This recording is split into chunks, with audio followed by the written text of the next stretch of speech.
보통 당시에는요 랍비들이 말씀을 선포하거나 가르칠 때 했던 모습이 저 모습입니다. 앉음과 동시에 주변에 그 제자들이 쭉 둘러 앉는 모습이 그때 당시에 랍비가 가르치는 모습과 동일한 모습입니다. 자, 저번 주에도 말씀을 드렸고, 자 1장부터 4장까지 장제목 한번 보고 5장으로 넘어갈게요. 1장은 예수님의 족보와 예수님의 탄생 이야기가 나왔죠. 2장은 뭡니까? 이동하는 돈방박사 이야기가 나온다 그랬습니다. 돈방박사 이야기는 마태복음밖에 안 나와요. 3장은 셋, 그러니까 세례 요한이 나오겠네요. 그죠? 세례 요한의 이야기가 나와서 세례를 받으시고 바로 4장에 넘어가면 뭘 받으세요? 시험을 받습니다. 시험, 시험. 이렇게 4장까지 봤고요. 오늘 보는 5장부터 7장까지의 내용은 우리가 잘 알고 있는 산상수훈의 이야기가 나옵니다. 예수님이 산에 올라가 앉으셔서 제자들과 많은 사람들에게 선포했던 천국 복음, 복음 또한 하나님 나라의 삶의 원리, 천국 대원장이라고 할 만한 이 산상수훈을 우리에게 5장부터 7장까지 선포하는데요. 실제로 예수님이 산에 올라가 앉아서 처음부터 끝까지 쭉 다 가르치셨다라고 보지 않습니다. 마태가 예수님이 산에 올라가 딱 한 번만 하신 것이 아니라 예수님의 공생의 기간 가운데 여러 번 있었다고 봐요. 그때 선포하셨던 말씀을 모아서 이 마태는 한 곳에 다 모아놓았다라고 보통 학자들이 얘기를 합니다. 자, 첫 번째 메시지를 보면 팔복부터 나와요. 여러분들 그 이스라엘 땅 가면 팔복산이라고 있어요. 팔복산. 여기가 이제 갈릴리 땅인데요. 요 베세다 근처 아니면 가버나움 근처 요쪽에 저도 못 가봐가지고 거기에 팔복산이라는 데가 있습니다.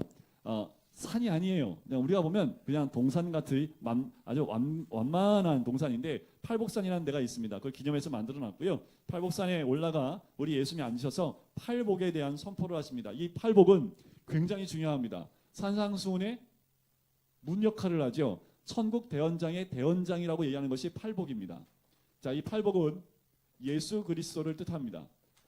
예수님을 8가지의 복으로 나눈다면 이 8가지 복으로 이야기할 수 있다는 거지요. 실제로 원어에 보면 예수님께서 말씀하실 때 첫 단어가 뭔지 아세요? 예수님이 입을 딱 열어서 처음에 딱 얘기하실 때 제일 먼저 하시는 말씀이 복이 있느니라. 이 말씀이었어요. 원어에 보면 복이 있느니라 라면서 시작을 합니다. 이스라엘 민족이나 우리나라 사람이나 특별히 좋아하는 게 복이라는 거지요. 이스라엘 민족도 복하면 사족을 못 섭니다. 그러니까 우리 예수님이 복을 선포합니다. 이때 당시에 많은 유대인들의 가르침과 좀 달라요. 유대인들은 율법을 선포했다면 예수님의 첫 메시지는 복을 선포했다라는 거지요.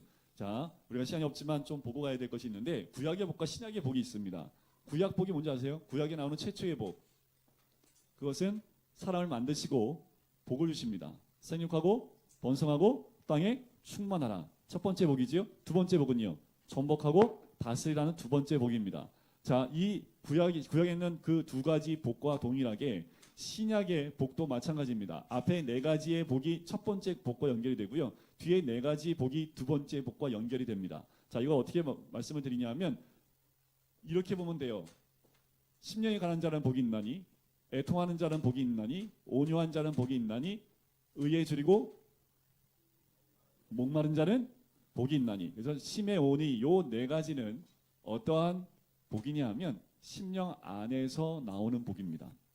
그리고 긍휼히 여긴 자는 복이 있나니, 화평하기 자는 마음이 청결한 자는 복이 있나니. 순서가 되죠.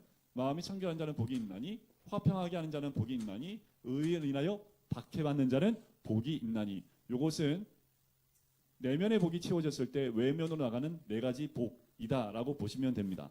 자, 보시면 3절부터 나오죠. 3절 심령이 가난한 자는 복이 있나니, 4절에 보면 애통하는 자는 복이 있나니, 첫 글자에만 동그라미 치시면 팔복이 바로 나옵니다. 심, 애, 온, 의. 그죠? 금, 마, 화, 의. 심령이 가난한 자는 뭐가 저희 것이라? 천국이 그들의 것이라. 애통하는 자는 어떻게 될까요? 위로를 받았고, 온유한 자는 우리가 좋아하는 땅을 기업으로 받습니다. 여러분들 땅 받고 싶으세요? 그러면 온유하시면 됩니다. 아멘 하시. 이럴 때 아멘 크게 나오는데. 네, 의에 줄이고 목마르면 배고프니까 어떻게 돼요? 배부르게 되겠죠. 긍휼히 여긴 자는 긍휼히 여김을 받고, 마음이 청결한 자는 하나님을 보게 됩니다. 그리고 화평하게 하는 자는 하나님의 아들이라 일컬음을 받죠. 왜요? 예수님이 이 땅에 뭐하러 오셨어요? 막힌 담을 허시러 오신 분이잖아요. 그러니까 예수님이 화평하게 하는 자, 그래서 화평하게 하는 자는 그와 동일하게 하나님의 아들이라 일컬음을 받게 됩니다. 마지막 8번째 복은 10절에 의를 위하여 박해를 받는 자는 뭐가 있다고요? 복이 있나니? 천국이 그들의 것입니다. 자, 여기서 의는 예수 그리스도를 의미합니다.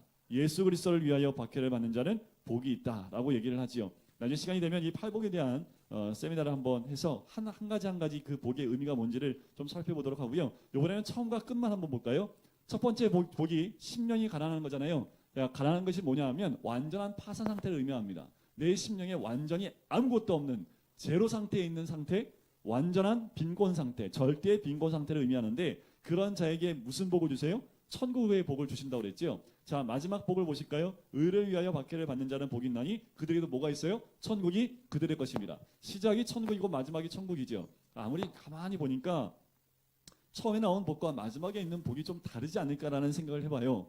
첫 번째 복은요, 천국을 소유하는 것이라면, 마지막 10번째 의를 위하여 박해를 받는 자는 천국을 누리는 자가 소유하는 천국이겠지요. 왜냐하면 예수 그리스도 때문에 받는 박해이기 때문에 그렇습니다.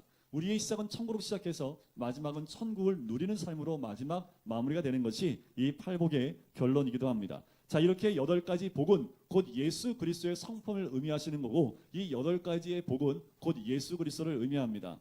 우리가 많이 들었던 그 다음이 뭐냐면, 너희는 세상에 뭐라고요? 13절에 너희는 세상의 소금이니. 자, 그리고 14절에 보면 너희는 세상에 뭐예요? 빛이라. 자, 우리는 빛과 소금이라고 많이 들으셨잖아요, 그죠? 근데 세상에서 빛된 소금 역할 다 잘하고 계시지요? 자, 빛과 소금의 역할을 감당하는 건요, 팔복이 내 삶 가운데 이루어져야 가능합니다. 순서를 그렇게 둔 이유가 있겠지요. 8가지의 내면의 성품이 이루어져야 그 다음에 우리가 세상에 나가서 소금과 빛의 역할을 감당할 수 있는 거지요. 그러면 목사님, 때로는 우리가 소금 역할을 할 때도 있는데요, 그거는 하나님의 은혜입니다. 그때 할 수 있는 은혜를 주실 때가 있지요. 그래서 하나님의 사랑을 담뿍, 은혜를 담뿍 집어넣어 주셔서 우리가 그 순간에 세상에서 소금의 역할을 감당할 때가 있다라는 거지요. 어두운 세상 가운데 빛된 역할을 감당할 수 있다라는 겁니다. 하여튼 우리는 세상에 뭐라고요? 소금이고 빛이라는 겁니다. 어떻게 하면 팔복을 내 삶 가운데 이루어내면 그것이 가능하다라는 겁니다. 또한 그 다음에 17절을 보세요. 참 중요한데, 내가 율법이나 선지자를 폐하러. 율법과 선지자를 합하면 구약 말씀입니다. 예수님이 구약을 폐하러 오신 게 아닙니다. 예수님이 이 땅에 오시는 것은 뭐예요? 폐하러 온 것이 아니라 완전하게 하기 위해서 왔다. 왜요? 구약은 누구를 의미하는 거예요? 예수 그리스도를 의미하기 때문에 예수님이 이 땅에 오심으로 구약은 완성이 됐다라고 하시는 말씀이라는 거지요. 그래서 18절에 보면 천지가 없어지기 전에 율법의 1.1획도 결코 없어지지 않겠다라고 말씀을 합니다. 그런데 좀 어려운 게 있는데 뭐냐면 20절이에요. 내가 너희에게 이르노니 너희 의가 서기관과 바리새인보다 더 낫지 못하면 결코 천국에 들어가지 못하리라. 우리 천국에 들어갈 수 있을까요? 근데 목사님, 그 의와 서기관이 어떤 정도, 서기관과 바리새인이 어느 정도 의를 행하기인지 모르기 때문에 잘 모르겠는데요. 그럴 수도 있지요. 그런데 이때 서기관과 바리새인은요, 엄격한 율법을 다 지켰던 사람입니다. 여기서 말하는 그 의는 뭐겠습니까? 행함을 의미하는 거지요. 너희들의 모습 가운데 서기관과 바리새인보다 더 낫지 못하면 결코 천국에 들어가지 못합니다. 더 나을 수 있을까요? 없을까요? 더 나을 수 없습니다. 그게 우리의 모습이고, 그러면 그 의는 어떻게 이루어져야 돼요? 예수 그리스도를 통해서 이루어져야 된다는 겁니다. 우리 겉은 누구를 통해서 의롭게 됩니까? 예수님을 통해서 의롭게 돼요. 하지만 우리의 속은요, 아직도 죄된 모습에 서기관과 바리새인을 따라갈 수도 없는 그 미천한 죄인 가운데 죄인이라는 것을 고백할 때 그 의인이라는 것, 우리 주님을 통해서 덧입혀지게 되는 거지요. 자, 그러면서 이 유대인들이 지켰던 그 율법 가운데 대표적인 6가지 율법을 얘기합니다. 21절에 보면 살인하지 말라. 여러분들 살인해 보신 분 아무도 없으시잖아요, 그죠? 그죠? 근데 우리 여기 있는 사람 한 명도 빼지 않고 다 살인해봤습니다. 우리 예수님 말씀하시는 것. 이 6가지의 명제는 뭐냐면 겉으로 드러나는 모습이 아니라 내면의 모습입니다. 유대인들은 겉으로 드러내 보이고 겉에서 지키는 것은 100% 지켰어요. 그런데 그 율법의 의미를 우리의 삶 속에서만 두고 있는 것이 아니라 그걸 어디로 끌고 들어오냐 하면 우리의 마음의 중심으로 끌고 옵니다. 어떤 게 살인입니까? 22절에 보세요. 형제에게 노하는 자마다 여러분들 형제에게 노를 바라보지 않으신 분 한 번 난 평생 형제한테 난 노를 한 번도 바라본 적이 없다. 다 살인 한 번씩 해보셨군요. 자, 그리고 형제에게 라가라. 이 라가라는 말은요, 원에 보면 인격을 모욕하는 심한 욕설이라는 거죠. 요 정도는 좀 안 해보실 수 있겠어요, 그죠? 근데 안 볼 때 했죠. 네. 그리고 하는 자는 라가라 하는 자는 공회에 잡혀가고 미련한 놈이다라는 말은 미련한 놈은 원에 보면 하나님을 부정하는 사람이다라는 거지요. 그래서 이게 하나님도 뭐 안 믿는 놈이라고 말하는 사람은 지옥불에 들어가게 되리라는 거지요. 하나님은 내 사람의 육을 죽이는 것이 살인일 뿐만 아니라 그 내면에 우리 입술로 말하는 그 모든 것들. 아까 전사님도 우리 젊은 아이들이 욕을 참 많이 한다고 하지요. 뭘 알고 하겠습니까? 그래도 가정에서는 그것을 잘 훈련하고 또 잘 가르칠 필요가 있는 거지요. 그 말에 의해서 사람을 죽일 수 있는 살인이 있습니다. 27절 보세요. 간음하지 말라. 간음하고 싶은 사람이 누가 있겠습니까? 그죠? 간음하지 말라. 근데 어떤 것이 간음이에요? 남자분들? 어떤 것이 간음이에요? 마음에 그냥 마음만 품어도 간음입니다. 간음 안 해보신 분? 난 평생 간음 한 번도 안 해봤습니다. 뭐 여자분들은 안 그래요? 여자분들도 네, 제가 남자니까 남자를 얘기한 겁니다. 그죠? 네, 어떤 게 간음이라고요? 마음으로 한 것도 다 간음이다라고 얘기하는 거지요. 자, 31절에 보세요. 누구든지 아내를 버리려거든 이혼 증서를 줄 것이 하였으나 나는 너희에 이르노니 누구든지 음행한 이유 없이 아내를 버리면 그로 간음하게 하며 또 누구든지 버림받은 여자에게 장가드는 자도 간음함이라 라고 요것은 19장에 가면 한 번 더 나옵니다. 그때 한번 설명을 드릴게요. 33절에 보면 맹세하지 말라. 왜 맹세하지 말아요? 왜냐하면 35절에 보세요. 34절의 끝에 보니까 하늘로도 말고 35절에 땅으로도 하지 말고 뭘로 예루살렘으로도 하지 말고 내 머리로도 하지 말라. 왜냐하면 내 머리 내가 한터럭도 희고 검게 할 수. 근데 요즘에는 좀 달라요. 그죠? 염색을 하니까 이게 또 검게 할 수 있는 건가? 네. 하지만 우리는 우리 마음대로 뭐 하나 할 수 없기 때문에 뭘 가지고 맹세할 수 있습니까? 맹세하지 말라는 거지요. 38절에 눈은 눈으로 이는 이로. 이게 동해 보호법입니다. 구약법 가운데 하나는 네가 내 눈 멀게 해서 일로 와 눈대 해서 눈을 동일하게 멀게 했고 내 팔을 망가뜨린 사람이 있으면 동일하게 그 팔을 망가뜨리는 것 그게 동해 보호법입니다. 그런데 39절에 뭐라고 얘기합니까? 악한 자를 대적하지 말고 뭐하라 합니까? 오른편 뺨을 치거든 왼편도 돌려대며. 옆에 분 한번 따게 한번 때려보시겠어요? 그럼 우리 어떻게 해야 돼요? 이쪽 뺨을 때려주시겠어요? 이 말은 정말 이렇게 행하시는 분들이 있었어요. 초대교회 때도 그랬고요. 우리 한국 교회에 있을 때도 일부러 그렇게 하신 사람들도 있긴 한데 이 땅 가운데 있는 많은 기독교인들이 이것을 몸소 실천했다라는 거지요.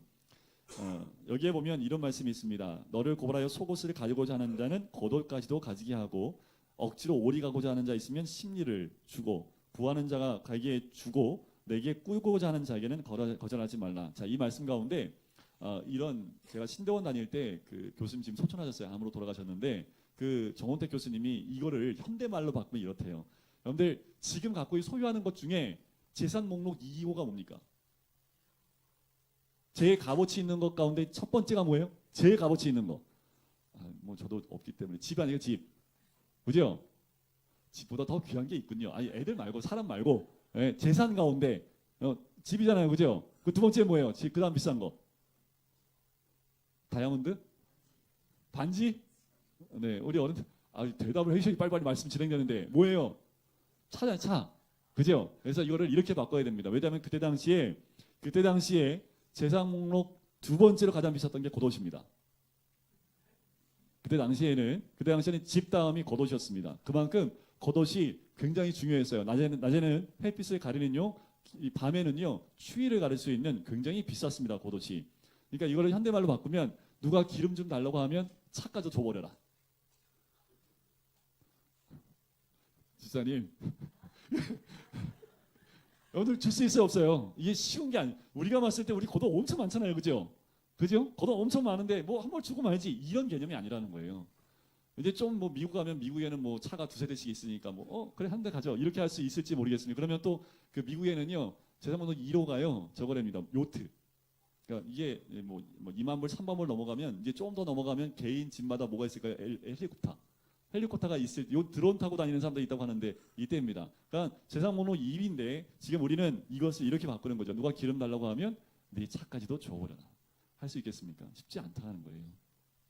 자, 43절에 보면 내 이웃 사랑하기를 네 이웃을 사랑하고 원수를 미워라고 했는데 우리 주님 뭐라고 합니까? 44절에 원수를 사랑하며 너를 박해한 자를 위하여 기도하라. 아셨죠? 아멘이시죠? 오늘 밤부터 눈물로 기도하십시오. 누구를 위해서? 그 엑셀을 위해서. 아시겠죠? 그래서 주로 우리의 기도의 주 포인트를 어디다 둬야 돼요? 원수를 위해서 기도하고 사랑하는 것에 우리의 중심을 두라라고 말씀을 하는 거지요. 48절에 보세요.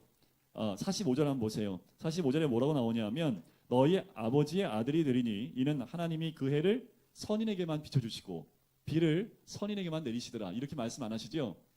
빛이 비치는데 살인자한테는 어둠만 임하고 선한 사람한테만 빛이 임한다고 한다면 얘기가 달라져요. 하지만 우리 하나님도 빛을 선한 사람이든 악인이든 모두에게 동일하게, 비는요 이 사람이 악하니까 이 사람 텃밭에는 비가 하나도 안 내려.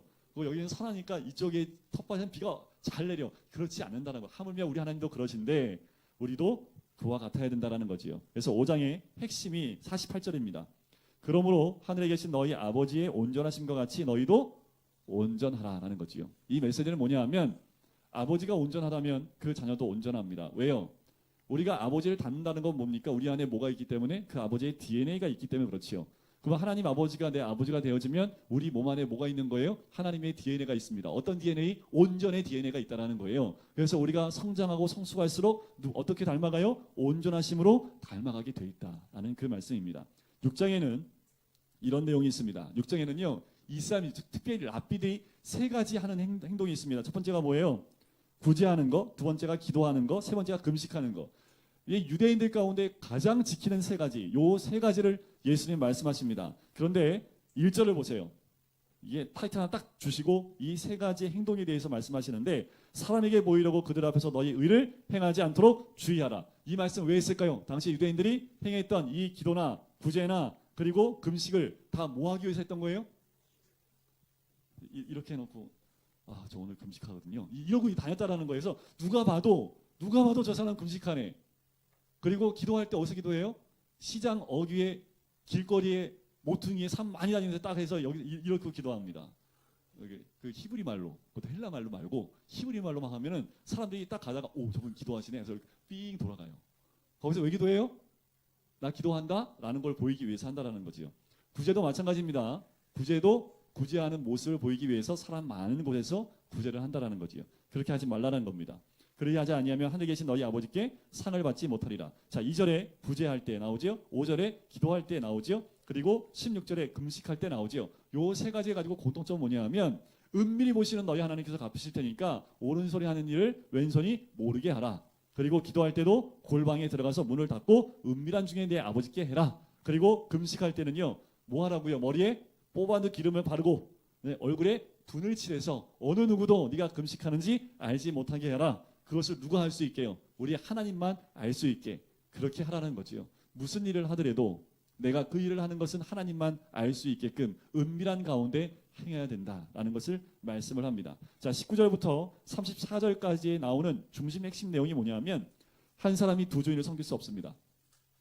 여러분들 두 주인 섬길 수 있어요? 섬길 수 없습니다. 주인은 하나다라는 거지요. 자, 20절 보세요. 오직 너희를 위하여 보물을 어디에 두라고요? 하늘에 쌓아두라. 도둑놈이 못 가져가요. 거기는. 여러분들 보물을 하늘에 쌓아놓으면요 걱정할 게 없어요.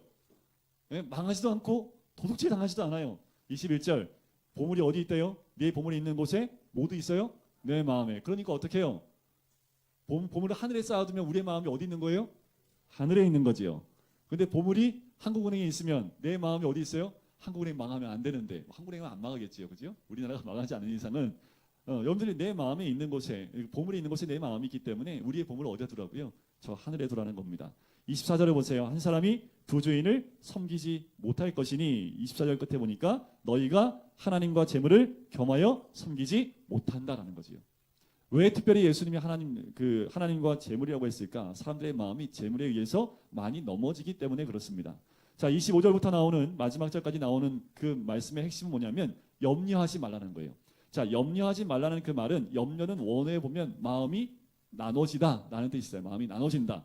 자, 무엇을 먹을까 마실까 무엇을 입을까 마음이 나눠지지 말라는 거예요.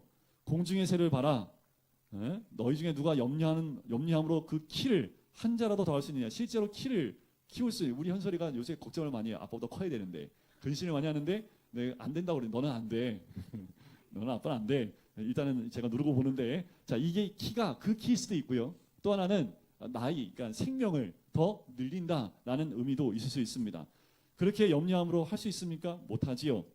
28절 또 보세요. 의복을 위하여 염려하느냐? 백합화를 보라. 어떻게 자라는지, 하나님 어떻게 입히시는지 보라 라고 말씀하는 거지요. 염려하는 자들에 대해서 30절 끝에 보니까 믿음이 작은 자들이라 라고 얘기합니다. 근데 뭐 갖고 걱정하십니까? 자, 하루에 세 끼 먹을 거 없으신 분 없지요? 네. 집에 오늘 되게 추운데 이불 옷 없으신 분 없지요? 집에 누울 따뜻한 공간이 없으신 분 그러면 다 감사한 거죠. 염려할 게 없잖아요, 그죠? 의식주가 다 해결됐네. 아멘이 나와야 되는데. 네. 자, 우리가 뭐만 구해야 됩니까? 33절이 중요하죠. 이게 암송구절입니다. 그런즉 너희는 먼저 그의 나라와 그의 의를 구하라. 그리하면 뭐 하라고요? 이 모든 것을 너에게. 그래서요, 목사님들이, 부흥사 목사님들이 여러분들 다 갖고 싶어요. 이거를 확 강조해 버립니다. 그러면 어떻게 해요? 그 다음에 그 나라와 그 의를 구하면 돼요. 네, 거꾸로 하셔야죠. 이게 너무 우리가 우리의 욕심을 크게 만들어 놓고 이거 받으려면 이렇게 하면 돼요. 이렇게 가시면 안 됩니다. 이 말씀은 하나님 나라와 그 일을 여러분들이 구하면 구할수록 나머지 그건 하나님 다 책임져 주시는 거지요. 그런데 뒤에 걸 너무 원하니까 뒤에 걸 이렇게 만들어 놓고 이거 받고 싶어. 이거 다 받고 싶으면 그나마 그 일을 구하면 돼. 이게 또 먹힌다는 거 아닙니까? 이거는 시대가 바뀌어도 사람들 마음에 있는 욕심이기 때문에 누구한테나 이게 그렇게 가더라고요. 하지만 우리 주님은 너희는 먼저 하나님의 나라와 그의 의를 구하는 것, 그것이 먼저여야 됩니다. 우리의 삶 가운데, 매일의 삶 가운데. 그래서 매일 아침에 눈을 뜨면서 뭘 외치라고요? 하나님의 아들 예수 그리스도 복음의 시작이라 하면서 하루를 시작하시다니까요. 나가서 사람 만날 때마다 어떻게 해요? 때가 찼어.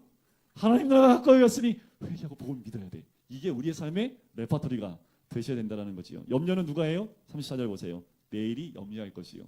오늘 하루 걱정도 제가 지금도 우리 어머니 만나면 밥은 먹고 사냐? 밥 안 먹고 사는 사람이 어디 있어요? 맨날 오시 뭐 반찬은 뭐 먹었냐? 요거는 제가 엄마하고 같이 살 때부터 늘 듣던 거예요. 엄마가 해주는 거 먹는 건데 뭐 먹고 싶어. 맨날 지금도 가면 뭐 먹고 싶어. 이게 똑같아요. 내일 일은 내일이 하시는 건데 우리 부모님들 보면 모든 세상의 그 근심이 어떤 자녀들에 대한 거 다 가지고 계시죠. 염려하지 말라고 마음이 나눠집니다. 자, 7장에 넘어가면 이제 7장은 처음에 이런 얘기가 나옵니다. 비판을 받지 아니하려거든 비판하지 말라라고 이야기하지요. 3절에 보세요. 형제 눈 속에 있는 티는 보고 내 눈 속에 있는 들보는 깨달지 못하느냐. 거꾸로 말하면 내 눈 속에 들보가 있는데 내 형제 눈에 있는 티를 뽑고자 하느냐. 말이 안 된다라는 거지요. 제가 누누이 말씀드리잖아요. 옆에 있는 분의 좀 이렇게 보이세요 그게? 그러면 뭐가 있다는 거예요? 내 눈에? 들보가 있다는 거지요. 내 형제에 있는 그 티가 안 보여요. 그럼 내 눈에 뭐가 없다는 거예요? 들보가 없다는 겁니다. 간단하잖아요, 그죠? 눈 감고 살아야 되는지 모르겠지만, 들보를 우리는 최소한 들보를 한 3-4개는 꽂고 살지 않습니까? 네. 사람 한 명당 들보 하나씩 꽂고 있으니까 우리가 어마어마한 기적 가운데 살아가는 거 아닙니까? 들보를 꽂고 다니는데 들보가 있는데도 아프지가 않아. 그리고 그 들보를 가지고 내 눈 속에 있는 티를 빼겠다라고 얘기하는 것이 우리들의 모습이라는 거지요. 자, 그리고 우리가 제일 좋아하는 말씀이 7절과 8절입니다. 같이 한번 읽어볼까요? 7절과 8절입니다. 시작. 구하라 그리하면 너희에게 주실 것이요 찾으라 그러면 찾아낼 것이요 문을 두드리라 그리하면 너희에게 열릴 것이니 구하는 이마다 받을 것이요 찾는 이는 찾아낼 것이요 두드리는 이에게는 열릴 것이니라. 여러분들 뭘 구하십니까? 그냥 그냥 주실 때까지 구해. 안 주시겠어요?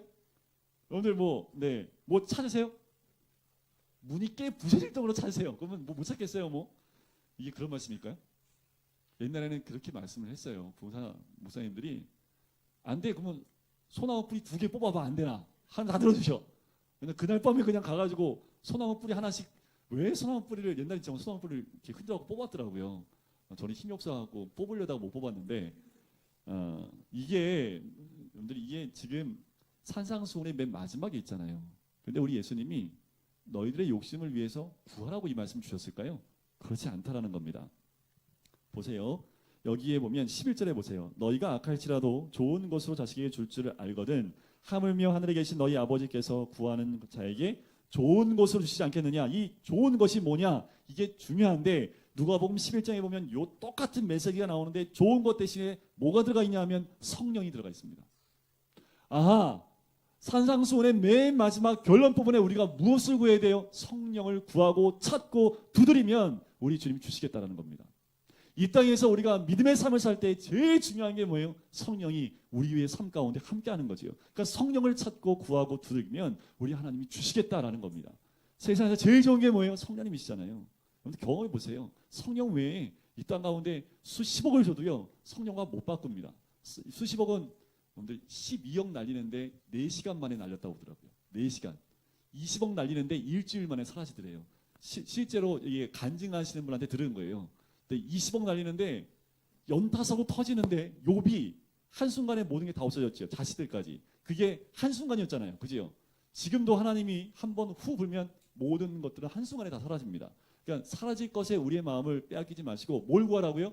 성령을 구하라고요. 그러면서 결론, 산상수훈의 결론 말씀이 12절입니다. 우리 12절 같이 읽어보겠습니다. 시작. 그러므로 무엇이든지 남에게 대접을 받고자 하는 대로 너희도 남을 대접하라. 이것이 율법이요 선지자니라. 자, 이게 황금률입니다. 이대로 사시면 돼요. 우리가 대접받고 싶은 대로 대접하면 된다라는 그 황금률을 말씀하시는 거지요. 핵심이 대접하라는 겁니다. 자, 그렇다면 그 13절 이후에 나오는 것은 무엇이냐? 선택하라는 겁니다. 이제 우리 주님이 말씀하시는 것 몇 가지의 예를 들면서 좁은 문, 열매, 그리고 반석 위에 집 짓는 것, 이 세 가지를 가지고 너희가 이제 이 내가 말한 산상수훈 가운데 너희가 선택을 하라라고 우리 주님 말씀하시는 겁니다. 뭐냐 하면 좁은 문입니다. 좁은 문. 자, 좁은 문으로 들어가라. 멸망으로 인도하는 문은 크고 그 길이 넓어 그리로 들어가는 사람이 많고 생명으로 인도하는 문은 좁고 길이 협착하여 찾는 자가 적음이라. 자, 좁은 문입니다. 좁은 문. 총신 신학대학원 가면 좁은 문이 있어요. 7천만 원짜리 좁은 문이 있습니다. 웃음이 나오시죠? 네, 그거 세울 때 저희가 얼마나 대모인지 모르겠습니다. 그 7천만 원으로 돈을 학비를 못 내서 신대원 못 다니고 있는 전도사님들 학비를 대주면 300만 원씩만 나눠도 수십 명이 은혜를 누릴 수 있는데 그걸로 좁은 문이라고 대리석 큰 거 2개 갖다 놓고 근데 제가 통과할 수 있겠더라고요. 좁은 문인데 이렇게 통과가 돼요. 이렇게. 좁은 문, 우리가 가야 될 곳은 좁은 문입니다. 그죠? 근데 우리 한 가지 우리 마음의 욕심을 얘기해 볼게요. 자, 좁은 문을 통과하면 그 다음은 어떻게 될까요? 우리가 바라는 것은 좁은 문 딱 통과하면 그 다음은 이런 걸 원하지요. 그죠? 힘들게 좁은 문 딱 통과하니까 그 뒤에는 모든 게 활짝 열렸어. 할렐루야. 이게 우리가 원하는 거고요. 자, 그런데 또 한 가지 문 볼까요? 그래도 좀 우리가 양심이 있잖아요. 그죠? 좁은 문이니까 좀 약간 좁은 길 가다가 어느 정도 가면 그 다음에 넓은 길로 바뀔 거야. 여러분들의 기대를 제가 산산히 부서뜨릴 수밖에 없는 건 좁은 길은 주님 오실 때까지 좁은 길입니다. 그런데 이 길이 무슨 길이라고요? 생명의 길이에요. 생명의 길. 생명의 길인데 이 길 통과하면 생명의 길이에요? 그럼 이 길 갈 거야 안 갈 거예요? 여러분들 넓은 길 좋아요. 아주 좋아요. 넓고 너무 편하고 가면 먹을 것도 많고 누릴 것도 많고 가다가 막 근데 글로 가면 결국 멸망해요. 어느 길로 가실 거예요? 이 길로 간다고 다 얘기를 해요. 근데 가면서 힘들어요? 안 힘들어요? 힘들다니까요. 이 말씀대로 순종하는 것이 이와 같다라는 거예요. 말씀에 순종하는 것이 얼마나 어려운지 제가 순종하세요라는 말씀을 제가 말씀드리기가 너무 어려운 건 쉽지 않다라는 겁니다. 그걸 선택하고 그대로 순종한다는 건 결코 쉬운 게 아닙니다. 자, 그 다음에 15절 보세요. 건지 선지자들을 삼가라. 양의 옷을 입고 너희에게 나오나 속에는 노력하는 일이라 하면서 열매 맺지 아니하는 나무마다 지켜버려 던지리라. 열매로 알리라라는 거예요. 자, 우리가 말씀대로 순종해서 나오는 열매, 우리의 삶을 통해서 나오는 열매로 그 사람이 어떤지 안다라는 겁니다. 배의 열매를 보고 그 나무가 정말 충실하게 잘 큰 나무구나라는 걸 알 수 있듯이 배나무에 배가 요만하게 먹였어요. 그러면 그 열매를 먹을 수 있어요? 없어요? 못 먹잖아요. 그러면 그 나무는 건강하다 아니다? 건강하지 않다라는 겁니다. 그럼 그 다음에 어떻게 해요? 나무를 건강하게 만들어야겠지요. 열매를 통해서 그 나무를 알 수 있듯이 우리가 이 말씀대로 순종함을 통해서 말씀의 열매를 맺을 때 우리가 말씀의 사람인지 아닌지를 구분할 수 있다는 겁니다. 그리고 우리가 구원받은 백성인지 아닌지를 구분할 수 있다는 거지요. 21절 보세요. 무서운 말씀이 하나 있습니다. 나더러 주여 주여 하는 자마다 천국에 들어갈 것이 아니요 다만 하늘에 계신 누구의 뜻대로? 아버지의 뜻대로 뭐 하는 자라야? 행하는 자라야. 행하는 자라야. 믿고 입술로만 고백하면 다 가는 천국이 아닙니다. 우리는 예수 믿어요. 그걸로 다 천국 갑니다. 맞아요. 하지만 우리 주님 말씀하시는 것은 뭐예요? 아버지의 뜻이 그것이라면 행하는 자라야 천국에 갈 수 있다 라고 말씀하는 거죠. 그 뒤에 나오는 거 보세요. 내가 주의 이름으로 선지자 노릇했지요, 귀신도 쫓아냈지요, 권능을 안 하는 게 하나도 없어요. 그런데 우리 예수님이 뭐라 그래요? 뭐라고 말씀하니까 23절에 불법을 행하는 자들아 내게서 떠나가라. 뭘 행하라는 겁니까? 불법이 아니라 하나님의 뜻을 행하는 자를 하나님이 보신, 우리가 능력을 행하지 않아도 돼요. 중요한 건 내 삶 가운데 이 말씀대로 따라가고 힘들지만 순종하고 있는지를 보라는 겁니다. 가장 지혜로운, 반석 위에 집을 짓는 지혜로운 사람이 어떤 사람인지 보세요. 24절. 누구든지 나의 이 말이 뭘까요? 산상순에 있는 이 말, 성경의 이 말씀들을 듣고 행하는 자가 반석 위에 집을 짓는 거지요. 그런데 반석 위에 집 지으시는 게 쉬워요, 어려워요? 어려워요. 정말 어려워요. 밑으로 못 들어가요. 그죠? 위로도 못 올라가. 그럼 팔려면 어떻게 해야 돼요? 지금도 팔려면요, 이만한 쇠 파이프를 박습니다. 그거 퉁퉁퉁 소리 나면서 박는 거 있죠? 제가 물어보니까 그거 하루 빌리는데 얼마인지 아세요? 4천만 원, 4천만 원. 하루 빌리는데. 근데 빌렸는데 비 왔어. 4천만 원 날리는 거예요. 그래서 그거 빌릴 때는요, 날씨를 굉장히 체크를 잘한답니다. 그러니까 지금도 돌멩이에다 집을 지려면 힘들어요. 이때 당시에 얼마나 힘들겠습니까? 뭐가 이와 같다고요? 말씀을 듣고 행하는 게, 그러니까 말씀대로 사는 거 여러분들 쉽지 않아요. 정말 어려워요. 근데 어떻게 하면 가능할까요? 성령이 함께 하시면 가능하잖아요. 그래서 성령을 찾고 구하고 두드리라 라고 말씀을 하는 겁니다. 이 말씀을 마치고 나니까 사람들이 놀라요. 왜 놀랐을까요? 29절 보세요. 이는 가르치는 것이 권위 있는 자와 같고 그들의 설교관과 같지 아니하기 때문에 다 놀랍니다.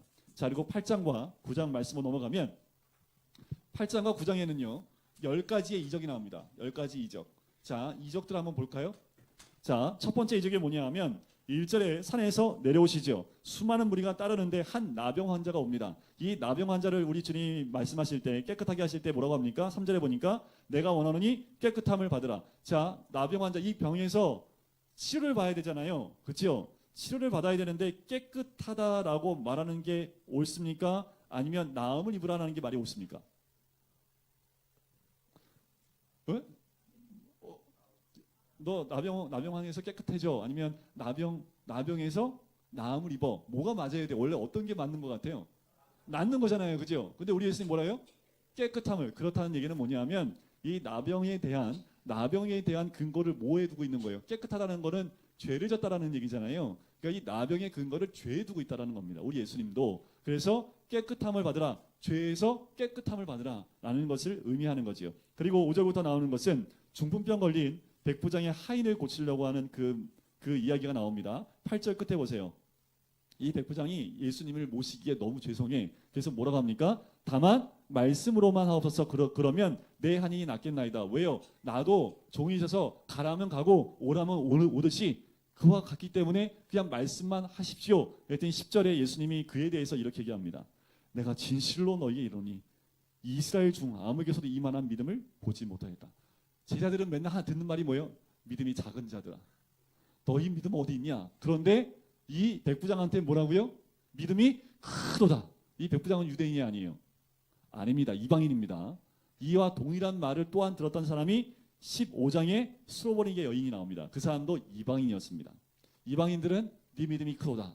예수님을 졸졸 쫓아다니는 그 제자들은 네 믿음이 어디 있느냐? 이 말을 들었다는 거지요.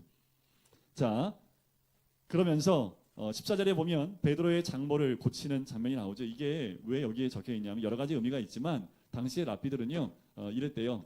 머리에 혹이 하나씩 달려 있어야지 랍비였답니다. 왜냐하면 여러분들 중동 지방 가면 여인들이 어떻게 해요? 이렇게 다 덮고 다니죠. 그죠? 안 보입니다. 앞에 여자가 와요. 그러면 여인은 안 봅니다.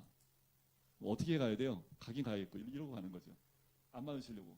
그러다가 꼭 전봇대에다 머리 한 번씩 박고 혹이 하나씩 있어야지 랍비였다라고 할 정도로 여인들한테 가지 않아요. 눈도 마주치지 않았습니다. 이때는. 하물며 열병까지 걸렸어요. 이 열병은 말라리아라고 얘기를 해서요. 열병입니다. 이거 언제 하냐면 다 나으면 나았다라고 증표해 주려고 들어가지 열병이 있는 데는 절대로 들어가지 않습니다. 이 구약의 법에도 그래요. 두 가지가 있습니다. 여인이 혼자 있는 방에 들어가지도 않아요. 그리고 열병 걸렸으면 들어가지도 않습니다. 그런데 우리 주님은 가서 어떻게 해요? 손을 만지시고 열병을 떠나가게 하셨다라는 거지요. 그때 당시에 랍비나 레위인들이 할 수 없었던 모든 것들, 예수님이 만지는 모든 것은 깨끗해지고 예수님 만나는 모든 자들은 나음을 입었고 예수님 만나는 모든 사람들은 죄에서 노임을 받았던 놀라운 은혜를 누립니다. 그 결론이 17절에 나와요. 우리의 연약한 것을 친히 담당하시고 병을 짊어지셨도다라는 거지요. 이 모든 것을 보고 한 서기관이 예수님께 옵니다. 주님, 어디를 가시든지 따르겠습니다. 그랬더니 우리 주님이 이 유명한 말씀하세요. 여우도 굴이 있고 공중의 새도 거처가 있으되 인자는 머리 둘 곳이 없다. 내가 무슨 부귀영화를 보고 나를 쫓아오는지 모르겠지만 나는 십자가를 지는 삶으로 가야 되기 때문에 머리 둘 곳도 없는 사람이다. 그런데도 따를 수 있느냐? 그 메시지와 똑같은 겁니다. 자, 그 다음에 23절에 보면 이제 예수님이 제자들과 함께 배를 타고 움직이세요. 뭐냐 하면 어디로 가시냐 하면 이제 앞에 앉으시니까 이거 보이겠네. 그죠? 그죠? 여기서 일로 이쪽으로 넘어가는 거예요. 다시 그려드리면 갈릴리 바닷가가 있는데요. 가버나움에서 배를 타고 움직이시는 거예요. 이게 이제 요 모양 갈릴리인데요. 상부요단강, 하부요단강이 있어요. 여기 가버나움, 고라신, 베세다가 여기 있습니다. 여기가 그 유명한 대가볼리 지역입니다. 그러니까 여기서 배를 타고 이렇게 움직이시는 거예요. 자, 그런데 예수님이 꼭 배를 타고 움직이시면 언제 움직이는지 아세요? 꼭 밤에 움직이세요. 그런데 지중해가 있죠. 이쪽이 지중해죠. 이 지중해보다 여기가 더 낮아요. 그래서 이게 온도 차이 여기서 나오는 표면적인 온도는 낮지요. 그런데 육지를 타고 오는 그 바람은 어떨까요? 덥지요. 그래서 밤만 되면 어떤 때는 평온할지 모르지만 뜨거운 바람과 찬바람이 올라가면서 어떻게 될까요? 회오리 바람입니다.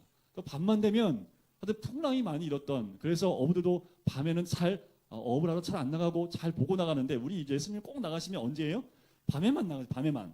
그래서 24절에 보세요. 바다에 큰 놀이 일어납니다. 그랬더니 제자들이 뭐라고 합니까? 주여 구원하소서 우리가 죽겠나이다. 그때 예수님이 배에서 뭐하고 있어요? 주무시고 계세요. 제가 이 말씀에 얼마나 큰 은혜를 되는지, 주님이 나와 함께 있어도 풍랑이 있을 수 있다 없다? 있다. 예수님이 옆에 계신데 풍랑이 있을 수 있다 없다? 있다라는 거예요. 그러니까 제자들이 우리 죽게 됐다고, 예수님 옆에 계신데 우리 죽게 됐다고 얘기하는 거죠. 그러니까 26절에 예수님 뭐라고 합니까? 어찌하여 무서워하느냐? 믿음이 뭐라고요? 작은 자들아 라고 얘기하는 거지요. 그리고 예수님이 모든 것을 꾸짖으시고 잔잔하게 하시고 여기 어디 거라사라는 곳으로 옮겨가게 됩니다. 여기 마태복음에 가다라 지방이라고 되어 있지요. 이곳으로 건너와요. 이곳은 이방인들이 사는 땅이라고 보시면 돼요. 특별히 이 땅에서 누구를 만나냐 하면 귀신 들린 자 둘을 만납니다. 그들이 예수님을 보고 하나님의 아들이라고 소리를 치지요. 왜냐하면 여기에 그 귀신 들린 사람이 군대 귀신이 들어가 있습니다. 자, 군대 하면요 레기온이라고 해요. 레기온. 보병이 한 6,000명 정도 단위가 되는 로마 군인이 레기온이라고 얘기를 합니다. 그러니까 군대 귀신 들어가 있으니까 몇 마리 들어가 있는 거예요? 몇 마리 들어가 있는지 모르겠어요. 그런데 최소한 2,000마리는 됩니다. 왜요? 돼지떼가 있는데 돼지떼한테 들어가라고 했거든요. 근데 마태복음에는 몇 마리인지 안 나왔어요. 근데 마가복음에 보면 2,000마리 나와요. 2,000마리. 그 2,000마리가 한순간에 비탈길을 내리달립니다. 여러분들 돼지 키워보셨습니까? 돼지 키워보신 분은 돼지가 산으로 올라가는 거 되게 쉬워요. 다리가 짧아가지고요. 다다다다 올라갑니다. 내려올 때는요. 다리가 앞다리가 짧아가지고요. 이게 비탈길을 못 내려와요. 자꾸 코를 짜요. 그래서 어떻게 해요? 올라가는데 30분인데 내려오는 하루 종일 데리고 나와요. 빙빙 돌아서. 평지와 같은 데를 비탈길을 못 내려와요. 돼지는 천성상 비탈길 내려올 때 내려오는 게 아니라 굴러요. 근데 지금 이 돼지가 어떻게 해요? 32절에 보세요. 온 때가 비탈로 내리달아 바다에 들어가 물에서 몰수하거든요. 2,000마리가 죽는데요. 이건 내리달리는 게 아니라요. 여러분들 돼지, 미친 돼지 소리 들어보셨어요? 돼지가 꿀꿀거리면 되게 귀엽잖아요. 꿀꿀꿀거리는 게. 근데 돼지가 약간 미치면요. 꽥꽥 소리 납니다. 그러면 소리가 막 굉장히 찢어져요. 저도 들어본 경험은 없는데 그럴 것 같아서 아주 2,000마리가 아마 그렇게 소리 진다고 생각해 보세요. 돼지 치던 사람들이 놀래가고요 마을에 들어갔습니다. 그때 마을 사람들이 예수님 오는 것을 거부하지요. 그래서 여기서 다시 배를 타고 돌아오는 것이 9장 1절입니다. 9장 1절 보세요. 예수께서 배에 오르사 건너가 본 동네에 이르시죠. 본 동네가 어디냐면 여기는 가버나움을 의미합니다. 가버나움에 딱 갔더니 거기에 누가 오냐면 2절에 침상에 누운 중풍병자를 데리고 옵니다. 그런데 이게 굉장히 중요한 게 뭐냐면 이 중풍병자는 움직일 수 있어요 없어요? 못 움직여요. 그래서 침상에 누운 채로 친구 4명입니다. 여기는 명수가 안 나왔는데 마가복음 보면 4명으로 나와요. 4명이 침상채로 데리고 왔어요. 그런데 사람이 너무 많아. 우리 교회처럼 지금 사람이 너무 많아. 그래서 못 들어오는 거예요. 뒤에서 문이 막혀가지고. 어떻게 해요? 하나님 앞으로, 예수님 앞으로 가야 되는데 어떻게 하냐면 지붕 위로 올라갑니다. 우리 초가지 지붕 위에서 올라가면 뜯을 수 있어요? 없어요? 여기도 뜯을 수 있어요. 그때 당시에 진흙과 여러 가지 수풀과 여러 가지를 엮어서 그 천장을, 그 집을 만들기 때문에 뜯으면 뜯겨요. 그래서 예수님이 있는 데를 위에를 펑크를 내버립니다. 그러니까 집을 부시는 거 아닙니까? 다 부셔가지고 어떻게 해요? 4명이 줄을 달고 예수님 앞으로 내리다르는 거예요. 그때 우리 주님이 뭐라고 얘기합니까? 그들의 믿음을 보시고, 누구를 보시고요? 그들의 믿음을 보시고, 그 중풍병자의 믿음을 보신다고 하지 않고 그들의 믿음을 보셨다라는 거지요. 공동체의 믿음입니다. 여러분들, 우리 공동체 안에 영적으로 중풍병에 걸린 사람들이 있을 수 있습니다. 그러면 그 중풍병 걸린 사람은 움직일 수 있어요? 없어요? 움직이지 못해요. 그러면 그 나머지 공동체에 있는 사람들이 어떻게 해요? 믿음으로 그를 예수께로 데리고 날리면 그 영혼을 누가 살리겠다고요? 그들의 믿음으로 작은 자야 안심하라, 내 죄사함을 받았다라는 예수님의 음성을 들을 수 있을 줄 믿습니다. 자, 그리고 난 다음에 9절에 가면 드디어 마태를 부르신 장면이 9장 9절에 나와요. 자, 그것을 떠나 지나가시다가 마태라 하는 사람이 세간에 앉아 있는 것을 보시죠. 그리고 그를 부릅니다. Follow me, 나를 따르라 라고 부르고 마태가 있는 집으로 가십니다. 중요한 게 12절과 13절입니다. 자, 많은 바리새인들이 죄인인 이 마태의 집에 들어가는 것을 보고 수군거리니까 예수님이 이렇게 말씀하세요. 건강한 자에게는 의사가 쓸데없고 병든 자에게야 쓸데있느니라. 너희는 가서 내가 국류를 원하고 제사를 원하지 아니하노라 하신 뜻이 무엇인지 배우라. 일단 배우라. 나는 의인을 부르러 온 것이 아니요, 누구를 부르러 왔다고요? 죄인을 부르러 왔다. 그러니까 우리가 예수님 만나려면 우리가 의인이어야 돼요, 죄인이어야 돼요? 죄인이어야 되는 거지요. 오늘 예수님 만나고 싶으세요? 그러면 뭐 찾으면 돼요? 죄 찾으면 돼요. 죄. 죄 가지고 하나님 앞에 딱 나오면 우리 주님 만나 주겠다. 왜요? 예수님 만날 수 있는 표딱지가 뭐예요? 내 죄 표딱지.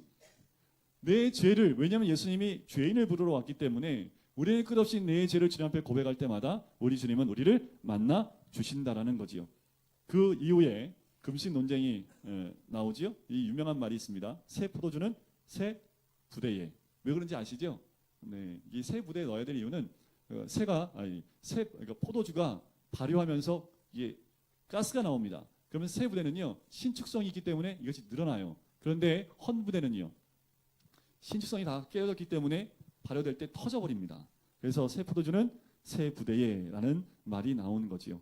그 이후에 나오는 사건이 이제 한 관리의 딸이 죽는 장면이 나와요. 자, 볼까요?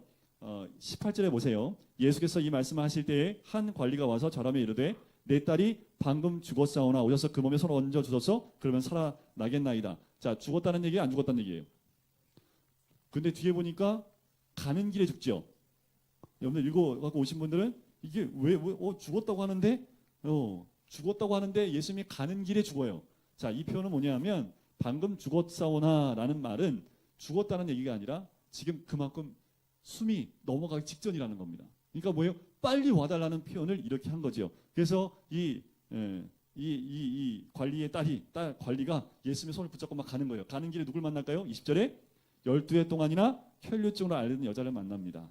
그 여자가 예수님의 겉옷을 만지는 장면이 나오죠. 그리고 22절에 보면 따라 안심하라, 내 믿음이 너를 구원하였다라고 합니다. 꼭 바쁠 땐 꼭 이런 일들이 있어요, 그지요? 그런데 예수님은 그냥 가지 않으신다라는 거지요. 한 여인에게 집중을 하십니다. 그리고 가시다가 이 소녀가 죽었다는 얘기를 들어요. 그때 하신 말씀이 죽은 것이 아니라 잔다라고 말씀을 합니다. 그리고 그 소녀를 살리는 장면이 나오게 되는 거지요. 자, 9장은 그렇게 마무리가 되면서 9장 끝으로 한번 넘어가 보실까요? 뭐 소경을 고치는 장면도 있고요, 여러 가지가 있지만 그 뒤에 35절에 보면 이런 말씀이 나옵니다. 그들의 회당에서 뭐 하시고 가르치시며 천국 복음을 전파하시며 모든 병과 모든 약한 것을 고치시니. 어디서 많이 봤던 말씀 아닙니까? 자, 그래서 4장 23절에 요 똑같은 말씀이 있어요. 그래서 학자들은 요거를 샌드위치 구절이라고 얘기를 해요. 이 말씀 가운데 이 세 가지 사역을 다 압축해 놨다라고 얘기를 합니다. 그래서 9장 35절, 4장 23절 똑같은 메시지가 있다는 것을 여러분들 좀 보시면 또 알고 계시면 좋을 것 같습니다. 그들이 목자 없는 양과 같이 고생하여 기진하는 것을 보고 우리 예수님이 이렇게 얘기하죠. 추수할 것은 많되 일꾼이 적으니 추수하는 주인에게 청하여 추수할 일꾼을 보내주소서 하라 하면서 10장의 내용이 뭐라고요? 네, 뭘 열어요? 전도문을 열어야죠. 그럼 뭘 해야 돼요? 파송을 해야겠죠. 파송. 그죠? 그래서 10장은 파송장이라고 합니다. 자, 10장까지만 하고 오늘은 마치도록 할게요. 네, 원래 17장까지 가려고 했는데 굉장히 빠르게 쭉쭉 가는데도 네, 여러분들의 시간이 갈수록 여러분들의 눈은 점점 희미해지고 네, 10장까지만 딱 하고 오늘은 기도 마치겠습니다. 자, 10장 1절에 보세요. 그의 12제자를 부르사 더러운 귀신을 쫓아내며 모든 병과 모든 약한 것을 고치는 권능을 주십니다. 이것이 추수꾼에게 주어지는 권능이에요. 주의 사역자들에게 주는 두 가지 권능, 죽기와 약한 것을 고치는 권능을 주신다라는 거죠. 그들 가운데 12제자를 뽑습니다. 12명의 제자의 이름을 다 기억하시는 분? 안 시킬게. 안 시킬 때니까 나 알고 있어요. 그냥 표시만. 우리 애들은 손들면 시킬 거고. 자, 알고 계세요? 네. 이거 되게 쉬운데 여러분들 첫 글자만 알면 다 아시겠죠? 베아냐요 빌바 도마야 다시가. 그죠? 베아냐요 빌바 도마야 다시가 이렇게 외우거든요. 그냥 뭐 베아냐요 빌바 도마야 다시가. 일본말 같잖아요. 그죠? 베아냐요 빌바 도마야 다시가. 그게 첫 글자입니다. 첫 글자만 따서 알고만 있으면 12제자의 이름은 여러분들 다 아실 수 있을 겁니다. 그들을 세우시고 난 다음에 그들에게 하신 말씀이 있습니다. 그것이 5절과 6절과 7절과 8절입니다. 이게 난의 구절이기도 해요.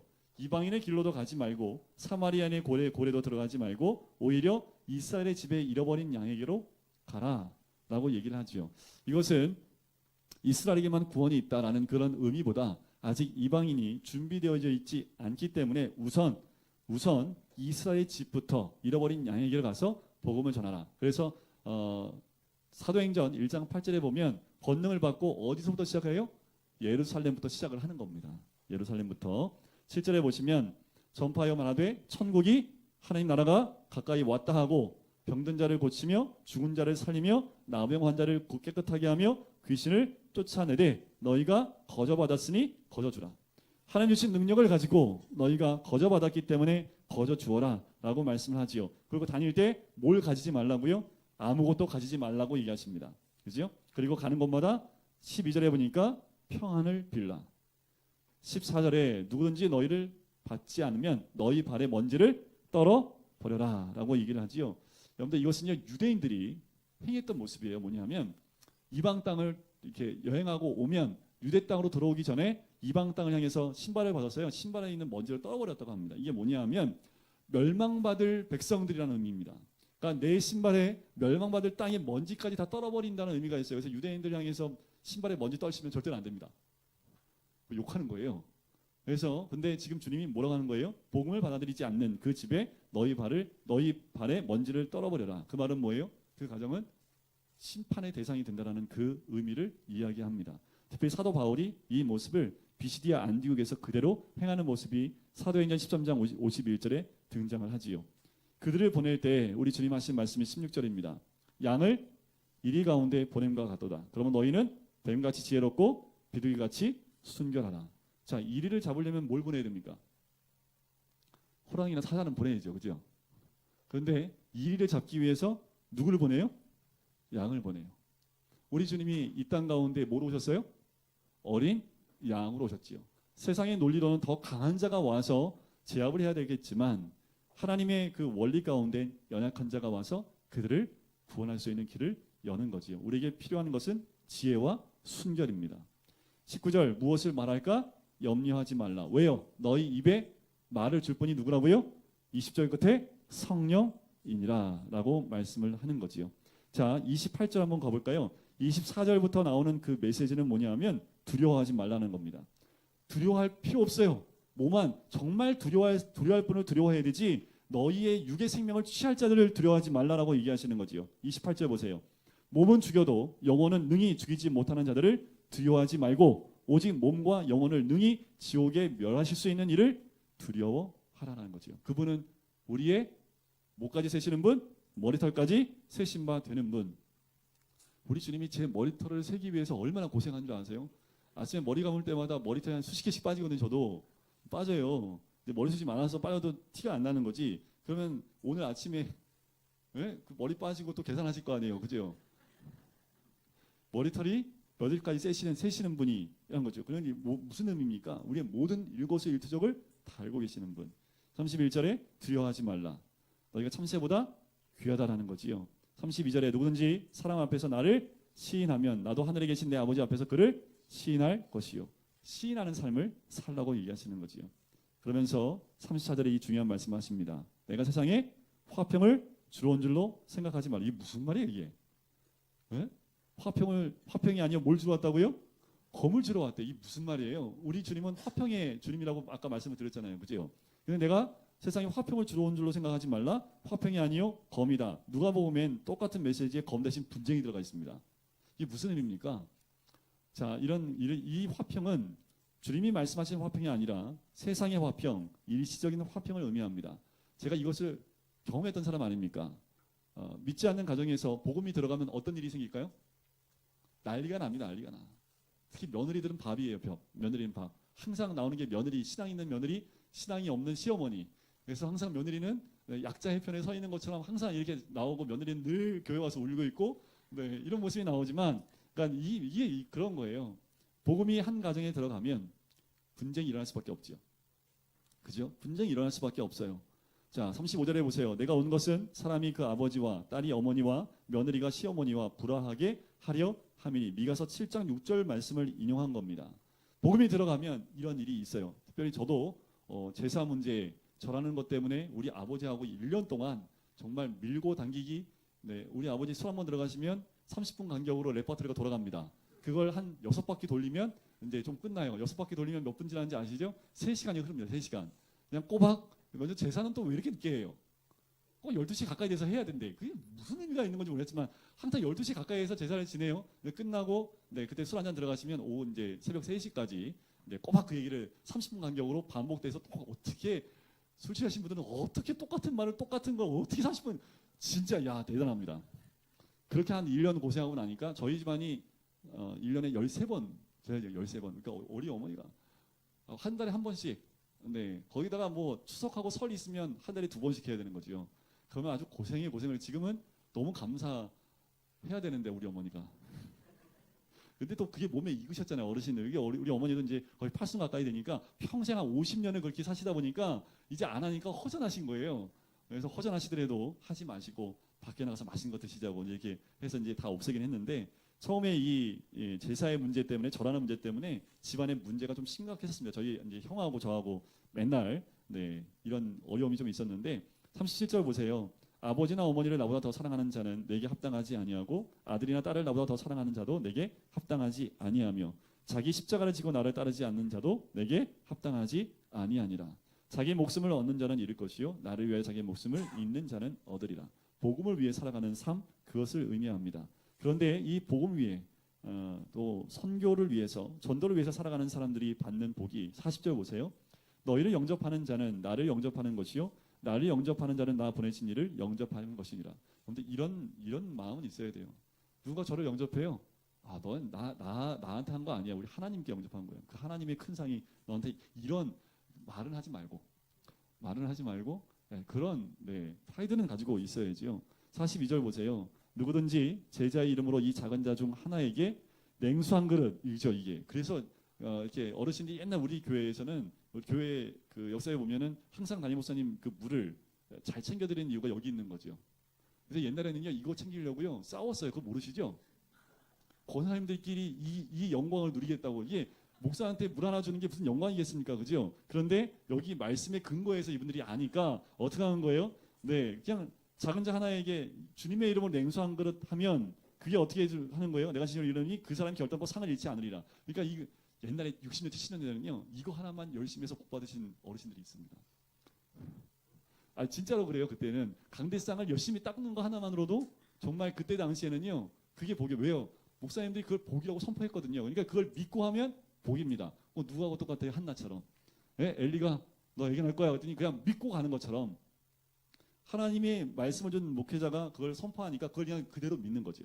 그래서 그때 당시에는 정말 청소부터 시작해서 모든 걸 먼저 하려고 했던 때가 한 60년대, 70년대, 80년대까지 아마 그랬던 것 같아요. 근데 그 전통이 우리 어르신들 통해서 계속 이어지고 있고 교회마다 그 전통이 이어지고 있습니다. 이 모든 것을 주님이 말씀을 맡은 자 또한 복음을 전하는 모든 자들에게 주어지는 상을 동일하게 주겠다라고 말씀을 하는 거죠. 그만큼 우리 주님이 중심에 두는 게 뭐예요? 상을 주는 게 중심입니까? 아니면 복음을 전하는 게 중심입니까? 복음 전하는 게 중심이죠. 그 복음을 전하는 자를 섬기는 것도 동일한 은혜를 주겠다고 할 만큼 복음 전하는 것이 그만큼 중요하다라고 말씀하는 거지요.